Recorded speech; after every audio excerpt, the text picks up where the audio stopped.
Саламатсыздар ма, құрметті оқушылар? Ұлттық бірыңғай тестті есеп шығару жолдарын қарастырайық. Көбінесе осы тестті тапсырғанда оқушылардың кетіретін қателіктері болуы мүмкін. Соны бір жаңағыдай түсіндірме жұмыс ретінде баяндап кетсек. Көбінесе біз альфа бөлшек, бета бөлшек, гамма бөлшек дегенде естіп жатамыз. Осыған түсіндіре кетсек, альфа бөлшек дегеніміз гелий атомының ядросын айтады екен. Осы сөзді жаттап алыңыздар. Гелий атомының ядросы. Немесе оны альфа бөлшек деп те атайды екен. Менделеев кестесіне білеміз ғой біз. He 2,4 ол гелий екен. Сонда гелий атомының ядросы ол бізде альфа бөлшек болып табылады. Бұл тестте кездеседі көбінесе. Бета бөлшек деп отқанымыз теріс зарядталған бөлшектер ағыны, немесе электрондар ағыны.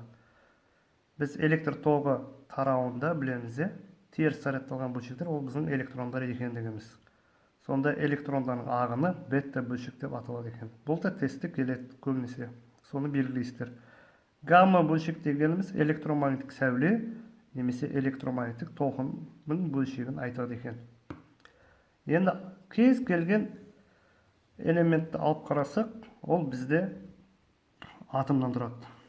Атом дегеніміз солдай бір бейтарап жүйе, атомның центрінде оң зарядталған ядро және оны айнала қозғалған теріс зарядталған электрондар болады.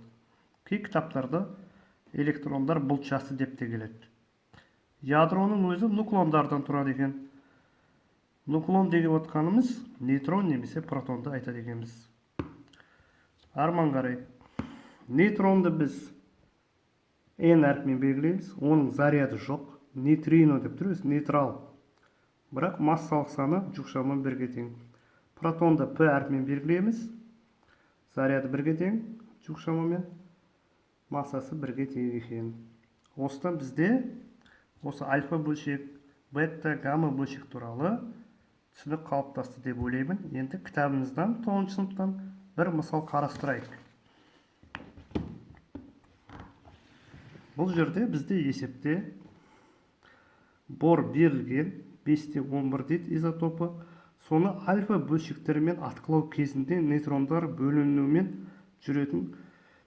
қатар жүретін ядролық реакцияны жазыңдар дейді. Қазір соны жазайық.